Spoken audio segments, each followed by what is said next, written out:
Title: Stand for Justice. A governor's unexpected fight against injustice. The heart of the city pulsed with energy. Cars honked, people bustled, and vendors called out to passers-by, their voices mixing with the low hum of city life. But on this crowded street, a different sound pierced through the normal chaos. Harsh commands and the low murmur of a crowd gathering around an unsettling scene. But a young black teenager, Jaden Carter, stood frozen beside his car. His hands hovered in the air, trembling, as two police officers loomed over him. Fear etched deep into his features, his breath shallow as the metallic glint of handcuffs caught the afternoon sun. "Step away from the vehicle," barked Officer Walters, his voice sharp and unyielding, his hand resting on his holstered weapon. Jaden's voice cracked as he tried to explain, "I was just grabbing my keys." They fell on the seat.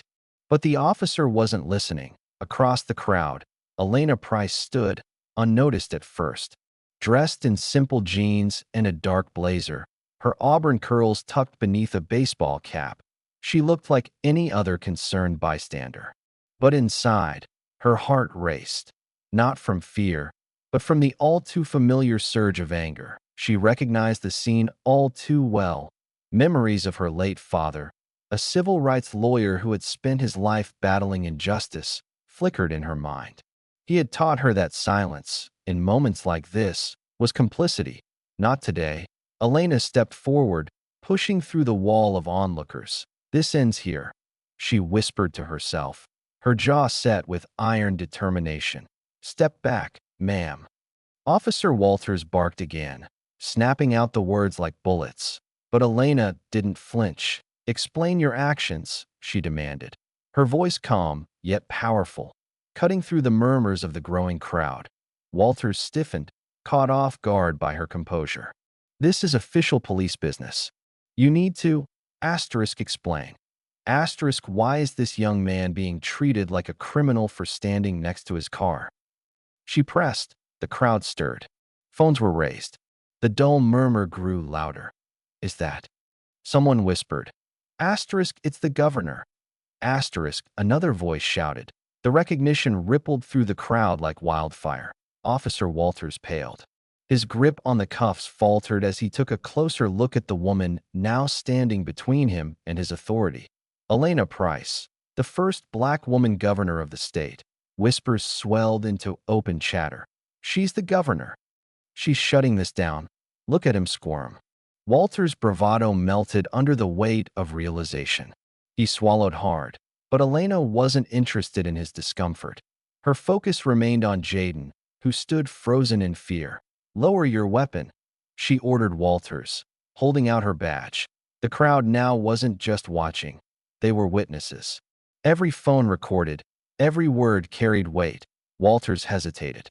The authority he had wielded so confidently moments ago now felt fragile, brittle. "We received a report of a theft," he stammered. The boy matched the description. Elena narrowed her eyes. "And what was that description? Black teenager with a car?" "Because that's all I see here." The crowd gasped, the tension in the air now electric. Jaden found his voice. "I was just looking for my keys," he repeated, his hands still raised. Elena took a step closer, standing squarely between the boy and the officers. "Does that justify pulling a gun on him? Handcuffing him?" She turned to the crowd, her voice rising. Does this look like justice to you?" A unified no erupted from the onlookers. Another patrol car screeched to a stop nearby. Sergeant Harris, a seasoned officer with decades on the force, stepped out, his eyes widening when he saw Elena. "Governor Price," he said quickly, removing his cap in respect. This wasn't supposed to happen." Elena didn't flinch. "Then why is it happening?" Sergeant Harris glanced at Walters, then at Jaden, still frozen in place. "Release him," Harris ordered firmly. Walters hesitated. "But I said release him," Harris barked, with shaking hands. Walters unlocked the cuffs. The metallic clink was met with thunderous applause from the crowd. Jaden collapsed into Elena's arms, his fear finally giving way to tears. "You're safe now," she whispered to him. "But this isn't over." The cameras rolled, capturing the raw moment. Elena's resolve, the boys' trembling relief, and the crowd's collective outrage.